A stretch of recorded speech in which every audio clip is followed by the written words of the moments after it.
Hey, what's happening, y'all? Thank you for tuning in today. Welcome back to the Media Goose channel. It's your boy, the Media Goose, RJG, Ryan James Gorman, and the goose is loose, baby. And I am here today with the final edition of my 2026 mock draft series, my final predictive mock draft. This is how I think things are going to happen for the draft tomorrow. I feel as though there are a lot of ways this draft could go, and I think the first couple picks are really going to determine how much activity goes down, especially in the top 3 to 5 to 10 picks. So I'm really excited. I based this off of all of the different reporting that's happened over the last few weeks. Obviously, Jordan Tyson is a massive riser. My Giants have been heavily connected to him. I don't have him going to the Giants here. I wonder why. There might be another wide receiver coming to New York soon, so we might not need to invest a top 10 pick at the position. So, you're going to have to watch the mock to see who I took for my Giants. For this video, there is no face cam. I thought I was going to be projected over the content like I had done in the past, but it did not work out that way. This is the second time I recorded the mock, so I'm not going to do it again, y'all. I hope that you'll enjoy the mock without my face. Look at me here. Look at my handsome face. It's going to be gone in a second. I'm sorry for that. So, guys, let me know what you thought about my final mock draft. Again, this is how I think it will happen, not what I would necessarily do. So if you're coming at me, maybe go at the GM of your favorite team instead. So, guys, enjoy the mock. The goose is out.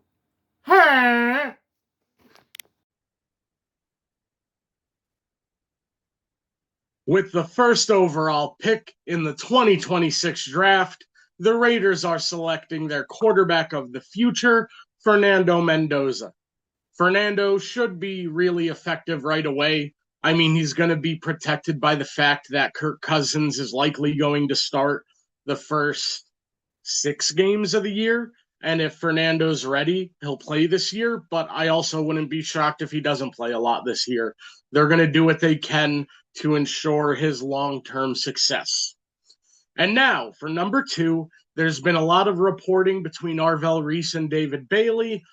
The entire process, I believed it was going to be Arvell Reese, and I'll continue believing that. I think if David Bailey does go second, that would be a scenario that unfolds where a lot of trades can start happening.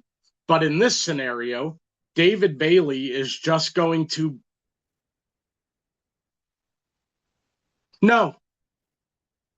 I'm going with Jeremiah Love. I think Jeremiah Love is going to the Cardinals. You've been hearing, or I've been hearing, from all of the draft experts that a really prominent voice in Arizona wants Jeremiah Love. That sounds like ownership, potentially. And since this is a new regime there, I'm going to go with ownership winning out and getting their guy, Jeremiah Love, who can sell some tickets for a new front office and a new team, really. They're not going to have a franchise quarterback to take here, but Jeremiah Love, when he could mirror Saquon's impact on the Giants. I think that's what they'll be hoping for here. So now the Tennessee Titans are on the board, and with Jeremiah Love being gone, I am going to have them select Bucket.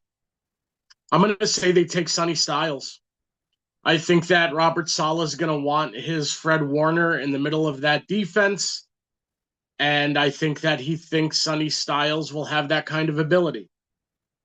Sonny Styles is great, and I really feel like he's going to translate to the NFL really well, and I think Rob Saleh will see him as the quarterback of the defense. So now the New York Giants are up at number 5, and one of the best case scenarios has unfolded. David Bailey is still available. That doesn't mean I think the Giants are going to take him, but it does mean I think they're going to trade with the team that takes him. So I have the New York Giants trading the 5th overall pick. And what do you know? Kansas City. Let's see. I don't get why the Chiefs requested a third next year. I just don't think that's going to happen. I also don't think they'll have to give up pick 29 to move up from 9 to 5. So they'll give up pick 40 in round 2. And we'll say the Giants kick in a 6th late. I'm going to force that trade because I do think that's going to be the value. And I saw a report yesterday that that's what the Giants are hoping for as value, an early second. So with the 5th overall pick, the Kansas City Chiefs select David Bailey. He's going to be a pass rusher. It's his predominant focus. And I feel like Spags can use defensive linemen in so many different ways. They could go with a Reuben Bain to be like a 3-down lineman, but I think with Chris Jones and some of the guys they have there, they have some talent on the trenches. So I'm going to go with David Bailey, causing a little chaos coming off the edge for them. So now the Cleveland Browns will also be trading. I am going to have the Dallas Cowboys decide that they do not want the Commanders or the Giants to steal the player that they want. So to move from 12 to 6 is going to cost them a 3rd rounder this year and a 3rd rounder next year. That's similar value to what the Giants gave up for Jackson Dart last year. And this is a 6-spot move up in a less than stellar draft, so I don't think it'll take more than 2/3. And with the 6th overall pick, they are going to have the Cowboys moving up to get Reuben Bain, because with Arvell Reese, Sonny Styles, and David Bailey all off the board, Reuben Bain is the last pass rusher there. So I think they move up to ensure that they get him before the Commanders or the Saints have the chance to get him. And now we have the Commanders. The Commanders are going to take the first wide receiver off the board, and I have that being Jordan Tyson. I think that the smoke to the Giants is real. I've seen some people say the fact that they sent Joe Shane to meet with Tyson means that it wasn't serious. I disagree with that take. I think that Joe Shane is like the head of scouting. I get that Harbaugh is making GM decisions over him, but Shane's expertise is scouting, and I think Harbaugh is going to trust him to do his job there. And I think the Saints would have taken Jordan Tyson here as well, frankly. But instead, I am going to have them take Mansour Delane from LSU. LSU, New Orleans Saints, makes sense. And they've lost a lot of talent at corner over the last couple of years. So I feel like bringing in Mansour Delane makes a lot of sense. And now the Giants have moved back to pick 9, and they still get the guy that they want most of all, Caleb Downs. And now the Giants have pick 10 as well. And while I'm tempted to move down here, they already moved down once, so I don't think they'll do it again. I'm going to have the New York Giants select Vega Ioane, guard. I think that Francis Mauigoa is also an option there, but if you're taking a guy to play guard anyway, I'll take the guy who is a better guard right now. The only reason I would take Mauigoa over Vega would be if he was going to be playing right tackle in the future, which if they decide that's the case, they want to have him until Illuminor leaves, it would make some sense, but we'll cross that bridge when we get there. We still have Marcus Imbo in-house who can play right and left tackle. So I'm going to go with the best guard on the board, Vega Ioane. So my New York Giants come away with Caleb Downs and Vega Ioane. I think they're going to sign Odell. So the fact that they didn't get Jordan Tyson doesn't really hurt because Odell will be coming in as a third or fourth receiver. Now, the Miami Dolphins are thrilled the way the board broke because they get Francis Mauigoa, the Green Bay guys coming down to Miami. They really value versatile offensive linemen, so I'm going to have them get one with their first pick. Now we have the Cleveland Browns who moved back, and they get their in-state receiver, Carnell Tate. I think that it's possible they take tackle there, but based on Carnell Tate's value, I'm going to go with him because I think that there is a steeper fall off from the first 4, 5, 6 wide receivers. All right, y'all. The Rams. So, wide receiver, biggest need. I'm going to keep this one simple. I think they take Mekhi Lemon. I've said before, I kind of prefer Jordan Tyson as the best receiver in this class for the Rams, but because he's already gone, they are going to happily take Mekhi Lemon. He's a dog of a player. He might be smaller sized, but he plays with a lot of heart, so I think he'll do really well there. Now, the Baltimore Ravens are on the board. They've taken Vega in a lot of mocks, but I have the Giants taking him. So they are actually going to trade back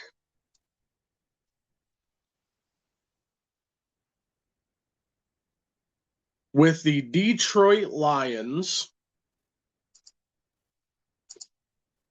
to move back 3 spots will cost them the better of their fourths this year and a future fourth. The Detroit Lions are coming up to select Spencer Fano. I think they'll go Fano because he has the versatility to play any position on the offensive line. And while I know a lot of people, including myself, have selected Caden Proctor there a lot, in this mock, I'm going to have Caden Proctor falling a little bit. I think a lot of teams are going to have Fano as their number 1 offensive lineman. So I think that since he falls to 14, the Lions get aggressive and go get their guy. And now we have the New York Jets on the board. Or no, we have the Buccaneers on the board before the Jets. And the Jets have often been mocked wide receiver at 16. And since Cooper's the only guy left, I think the Cleveland Browns are going to call up the Buccaneers. No, they took Carnell Tate. What am I doing? Who is going to move up? Steelers. No. The Buccaneers are going to stay where they are, and they are going to select Kenyon Sadiq. I know they brought back Cade Otton, but Cade Otton is not Kenyon Sadiq in terms of skill set. So I would bring in Kenyon Sadiq to diversify that offense even further. Maybe they can start running some more 2 tight end sets. Now, the New York Jets, who selected one of my favorite players in the draft, Arvell Reese, first overall, are now going to get Omar Cooper Jr. I think they would have maybe traded back, but if you see Omar Cooper Jr. as the break point in the wide receiver class, just take your guy here. Don't get fancy with it. Now we have the Ravens who are on the board. They need interior offensive line. They need defensive line, wide receiver, and corner. I'm going to go Jermod McCoy. I think he'll be a guy in a few years. People will wish they took him earlier because I think he's going to translate really effortlessly. Now we have the Minnesota Vikings. Safety, interior offensive line. I think they would have taken Jermod McCoy if he made it to them. This is a pick apparently Vikings fans don't love for some reason. I really don't get why, but I'm going to continue to make it. And with my final pick for the Vikings, I'm going Dylan Thieneman. He can play whatever safety position you need. He's incredibly versatile, can even spend some time in the nickel. So I like that move a lot. Then I am going to have the Cleveland Browns move up with the Panthers. 24, and they're going to give up that pick they got from Dallas. And they got a third next year, so they'll give up a fourth. And to move up 5 spots, I'll throw you one more. And I'm going to force that because value, nobody's predicting the right value on these trades anyway, so take it with a grain of salt. I think the Cleveland Browns move up so that they get their choice of left tackle.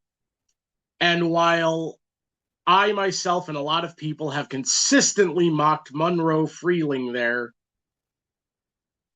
I've heard a lot of buzz for Caden Proctor. Todd Monken is from Georgia, so he'd have connections there. I'm going to go with Monroe Freeling.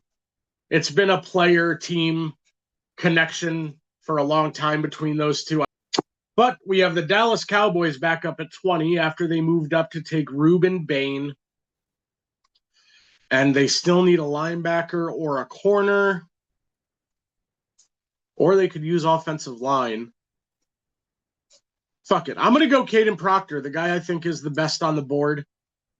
I know they need help on their defense, but the offensive line could also use a few more pieces. They're one piece away on the offensive line, and depending on who they draft, could determine who plays where. Now I have the Pittsburgh Steelers. They are going to select Caleb Lomu. Offensive line. They need interior and exterior. I think Caleb can play inside or outside, but if not, adding another player like this gives them versatility to move guys around, and I know they're not positive about DeJuan Jones coming back at left tackle, so bringing in Caleb Lomu gives a little bit more. You know what? Actually, let me change that. Since the question is DeJuan Jones at left tackle, I'm going to take Blake Miller, actually, because he could get dropped in and start at left tackle day one if necessary. Now, where do they play? Los Angeles? Los Angeles Chargers? It just doesn't even feel right. They don't feel like an LA team to me. They need interior offensive line. They need edge. They need defensive line. They need cornerback. I've had them take defensive tackle a lot. I'm actually going to go Keldrick Falk here. Long, athletic, kind of an edge rusher. I think he could even come in on the rush from the inside on some downs because of his length and speed and strength. So adding that kind of versatile piece to the defense, I think, will help. Now, the Philadelphia Eagles are going to take the best offensive lineman available in Caleb Lomu, a pick I've made before, and fans haven't liked it, but I still think it's a really likely outcome. Panthers, who moved back, I've had them take Kenyon Sadiq a lot, but he had already gone. Safety, offensive tackle, interior offensive line. I am going to have the Panthers select Maxi Onacher. Now for the Bears, edge and defensive line. I thought they could maybe be involved for Dex. I'm going to go with Akeem Messidor. I think the Bears' window is right now, and Akeem Messidor being a really pro-ready guy coming in with a lot of pass rush moves will help that defense a lot. I kind of like Peter Woods more, but I'm going to go Caden McDonald. I think his value has been rising while Peter Woods has kind of been falling. Tackle has been a pick for the Niners a lot, but with Trent Williams locked up, I'm not going to make that pick anymore. I'm going to go Emmanuel McNeil-Warren for best player available. Now we have the Texans. I am going to give them Peter Woods. I still think Peter Woods has the highest upside of the defensive linemen, but I just think Caden McDonald has a higher floor. Peter Woods could be a bust altogether if his effort doesn't translate. But getting him in a guy or in a room with a guy like D'Amico Ryans, I think he'll get the best out of him. Now, the Kansas City Chiefs, after having selected, they moved up to 5 to take David Bailey. I am going to take Chris Johnson at cornerback. Really smooth player, zone end man. And I think he could start pretty much immediately. Now we have the Dolphins, who took Francis Mawanoa, a pick I've been making for a long time now. I am going to select Colton Hood, cornerback. Now, I think corner is an obvious need, so is wide receiver, but I think the Dolphins have a couple of guys they'd like to give a shot at wideout. So now we're at the final 2 picks of the round, and I do, in fact, have the Patriots moving out of this round with the Cardinals, who I do think will give up a 4th next year and a 7th this year to come up and take Ty Simpson. So they come away with Jeremiah Love at 3 and Ty Simpson at 31, and that's the future of their offense. Now, for pick 32, the Seattle Seahawks have made it abundantly clear that they want to trade out of this spot. Casey Concepcion should not fall out of the first round, and I'm not going to let him. Let me look at some teams with wide receiver needs. So the Giants have 2 picks there. Would they move up for KC? I don't think so. I think they would be happy to just take best players available.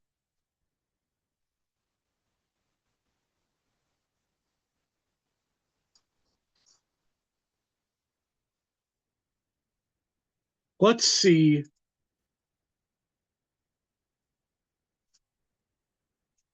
For the Titans to come up 3 spots, we'll give you a 5th and a 5th. 2 5ths to move up 3 spots, and the Tennessee Titans get Cam Ward a weapon with KC Concepcion. So, y'all, that's the first round of my mock draft.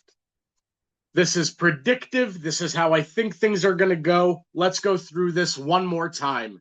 Fernando Mendoza, Arvell Reese, Jeremiah Love. I made the pick in my first mock. I'm making it in my last mock. Sonny Styles coming in to be the Fred Warner archetype for Robert Saleh. I had the Chiefs move up for David Bailey to get a pass rush specialist. I had Dallas move up with the pass rushers flying off the board to take Reuben Bain Jr., Then Jordan Tyson, stock rising, lands him in Washington. Mansour Delane to the Saints. The Giants, with back-to-back picks, end up with Caleb Downs, their favorite player in the draft, and Vega Ioane, my favorite player in the draft. So that worked out nicely. They get their favorite. I get my favorite. Francis Mawanoa makes a ton of sense. The way the Packers have often prioritized versatility on the line from guard to tackle. The Browns, who moved back, get Carnell Tate.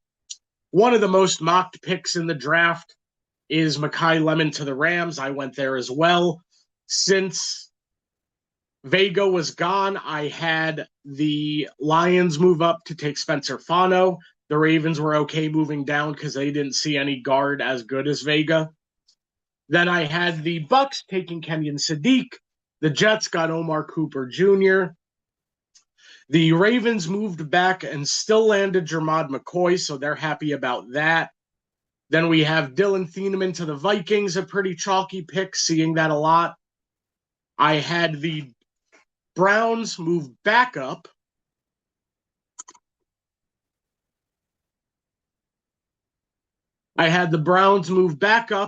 For Monroe Freeling. So they end up with an in-state wide receiver as well as a tackle from the school their head coach came from. I had the Cowboys taking Caden Proctor, Blake Miller, tackles go back to back, and then Caleb Lomu a couple later. Ionicher, the tackle run really starts late in the round. Then at the end of the round, a lot of defensive players here. Championship teams hoping to solidify their rebuild.